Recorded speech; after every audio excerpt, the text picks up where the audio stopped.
आज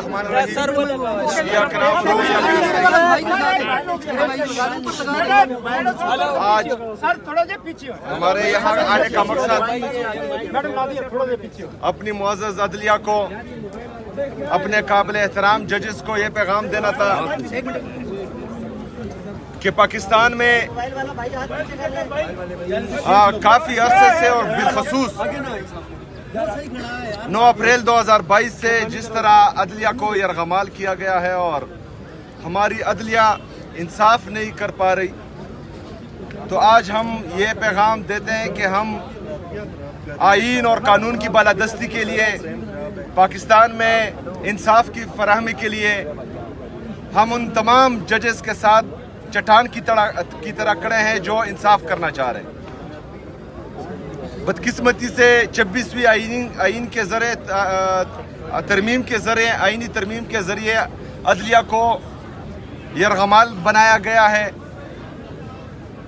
उसके बाद से हम देख रहे हैं कि जो पाकिस्तान में आईनी बुरहान आ रहा है वो पूरी दुनिया देख रही है।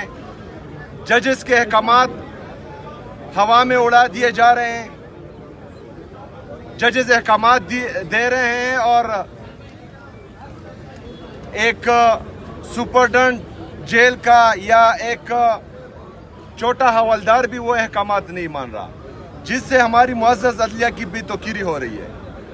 तो हम चाह रहे हैं कि हमारे जजेस अगर फ़र्ज़ करें वो ये समझते हैं कि उनके इंसाफ में किसी की तरफ से खलल आ रहा है, तो हमारे जितने भी वकला हैं, हमारे पाकिस्तान के गैरतमंद अवाम उनके लिए बाहर भी निकलेंगे और उनके साथ जो हैं वो चट्टान की तरह खड़े भी हैं। तो हमें बताया जाए ताकि आईन और कानून की बालादस्ती के लिए हम अपना लायामल दे सकें। अभी हमारे लीडर, हमारे कायद जनाब इमरान खान साहब के केसेस नहीं लगाए जा रहे हैं, उसमें उनकी बरियत का केस भी है, अलकादिर ट्रस्ट का केस भी है, वो नहीं लगाए जा रहे। तो हमारी ये रिक्वेस्ट है कि वो लगाए जाएं और इंसाफ किया जाए, क्योंकि ये पूरी दुनिया को पता है कि जिस दिन पाकिस्तान में इंसाफ होगा तो उसी दिन हमारा लीडर, हमारा कायद जनाब इमरान खान साहब, उनकी अहलिया बुशरा बीबी, हमारे जितने भी आसिरान हैं जो नाहक कैद हैं वो जेलों से बाहर होंगे। लेकिन बदकिस्मती से सिर्फ फैसले ही दिए जा रहे हैं, इंसाफ कोई नहीं हो रहा। कोर कमांडर पेशावर से मुलाकात हुई है आपकी? जी, कोर कमांडर साहब आए थे मुबारकबाद देने के लिए, वज़ीर आला सेक्रेटरीट, तो उनसे मुलाकात हुई है। सर आपकी जी देखिए जी, वो मुबारकबाद के लिए आए थे, कोई ऑफिशियल नहीं आए थे, तो अनऑफिशियली गुफ्तगू हुई है और हमारा मौक़िफ़ वही है जो हम बाहर कह रहे हैं, वो जो है अंदर भी वही मौक़िफ़ है।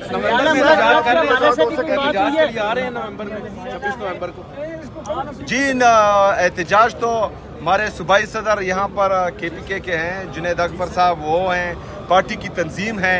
तो इमरान खान साहब की तरफ से जो भी हिदायत आएगी तो उस पर मन व अन अमल किया जाएगा इंशाल्लाह।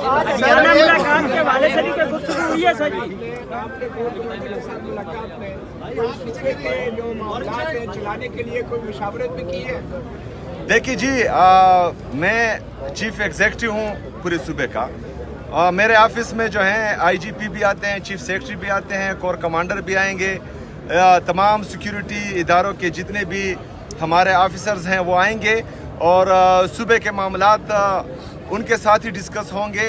तो इंशाअल्लाह ताला जो मौक़िफ़ हमारा है, जो मौक़िफ़ पाकिस्तान तहरीक इंसाफ का है, जो मौक़िफ़ हमारे लीडर, हमारे कायद जनाब इमरान खान साहब का है, तो वही मौक़िफ़ हमारा रहेगा इंशाअल्लाह। अफगानिस्तान के साथ जो मुज़ाकरात हो रहे थे वो कल जो है उन्होंने तारीरी तौर पे मानने से इनकार किया है, तो क्या कहेंगे? देखिए जी, जब दोहा में वो मुज़ाकरात हो रहे थे और मेरी असम्बली की स्पीच है, आप उठाकर देख लें, असम्बली के फ्लोर पर मैंने ये कहा था कि ये खुशाइंद है, लेकिन हमें ख़दशात हैं, क्योंकि उन मुज़ाकरात में ना सूबाई हुकूमत को जो डायरेक्टली अफेक्ट होंगे इससे, ना हमारे वहाँ के पार्लियामेंटेरियन को, ना हमारे जो कबाइली मशरान है जिनका तकरीबन हज़ारों साल की तारीख़ है, अफ़गानिस्तान के साथ बाउंड्री पर है, ना उनको एतमाद में लिया गया था। तो मेरे ख्याल में जिस तरह हमने कहा था कि जो भी मुज़ाकरात हो तो चाहे जिसके साथ भी हो, तो जो डायरेक्टली अफेक्टिव होते हैं और जो मुज़ाकरात को कामयाब बना सकते हैं उनको एतमाद में लेना चाहिए। चीफ जस्टिस को आपने खत लिखा था, उस पर कोई आपको रिस्पांस आया? नहीं, चीफ जस्टिस साहब को जो है मेरे लीडर मेरे कायद जनाब इमरान खान साहब ने भी ख़त लिखा था, उसका भी मौसर जवाब नहीं आया। मैंने भी ख़त लिखा था, उसका भी मौसर जवाब नहीं आया। तो हम तो यही चाह रहे हैं, यहाँ आने का मकसद यही है कि हमें बताया जाए कि पाकिस्तान में आईन और कानून की बालादस्ती चलेगी या डंडा चलेगा, ताकि हम जो है फिर अपना लाएअमल दे सके। मुलाकात के लिए जी, मेरा नाम लिखा गया है आज की मुलाकात के लिए, तो इंशाल्लाह कोशिश जरूर करूँगा। अगर मुलाकात नहीं होने दी तो इंशाल्लाह ताला फिर जो कंटेम्प्ट ऑफ कोर्ट हमने फाइल किया हुआ है, आज मेरे ख्याल में हो चुका होगा, वकला आए थे, तो उसका इंतजार करेंगे फिर। Thank you. अवाम की वज़ीर-ए-आला है, खैबर पख्तूनख्वा के ऊपर आप फोकस क्यों नहीं करते, बजाय इस्लामाबाद में अदालतों और अडियाला के बाहर? देखिए जी, हमने फोकस किया था 2013 से लेकर 2022 तक, जब रिजीम चेंज ऑपरेशन हुआ। लेकिन जब तक पाकिस्तान में आईन और कानून की बालादस्ती नहीं होगी, तब तक अगर हम यहाँ दूध की नहरें भी बहा दें तो कोई फायदा नहीं है।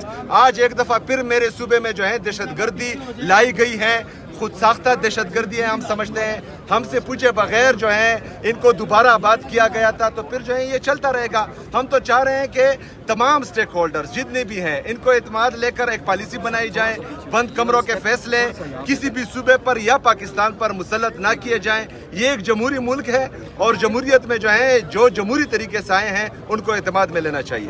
आप ये बताएं, आपको केपी की गवर्नमेंट ने, केपी की आवाम ने सीएम मुंतखब किया है, लेकिन अभी तक वहाँ आपकी हुकूमत नहीं है जो कि होनी चाहिए। अगर खान साहब से आपकी मुलाकात महीना तो नहीं होती, तो फिर आप जो काबीना है वो तश्कील नहीं देंगे। ये बात आप उनसे करें जो मुझे रोक रहे हैं, पहली बात। दूसरी बात ये है कि मैं जो है लाया गया नहीं हूँ, मैं अवाम की ताकत से आया हूँ। मेरे पास अवाम की ताकत है। जो लोग जो हैं फॉर्म 47 के जरिए जाली तरीके से लाए गए हैं, तो उनसे कोई सवाल ही नहीं पूछता। मैं आपसे कह रहा हूं कि आप उनसे सवाल करें जो पहले रोले अटका रहे थे, पेशावर में आकर प्रेस कॉन्फ्रेंसेस कर रहे थे, गलत इल्जामात लगा रहे थे हम पर, जो सियासी तकारीर, जिनका काम नहीं है सियासी तकारीर करना, सियासी प्रेस कॉन्फ्रेंसेस करना, वो सियासी प्रेस कॉन्फ्रेंसेस कर रहे थे और सुतैली माँ जैसा सलूक हो रहा है। तो बहरहाल मेरे सूबे की आवाम भी यही चाहते हैं कि जिसकी वजह से मुझे वोट मिला वो कायदे तहरीक इमामी इनकलाब जनाब इमरान खान साहब, तो इमरान खान साहब से मशवरे के साथ में चलूँ। वो भी सर 2018 में भी कोर्ट कमांडर ने रब्ता किया था, तो आमतौर पे तो आपके गंडापुर साहब कोर्ट कमांडर के पास जाते थे पूरी काबीना को लेकर, आप क्यों नहीं गए? देखिए जी, उनका तो मुझे पता नहीं है, लेकिन मैं चाहता हूँ कि जो सूबे के चीफ एग्जीक्यूटिव हैं, जो पाकिस्तान के प्राइम मिनिस्टर है, तो उनकी तौकीर जमहूरियत में बहाल रहनी चाहिए और ये लोग जो हैं उनके दफातर में आने चाहिए, डिग्गी में चुप कर नहीं जाने चाहिए।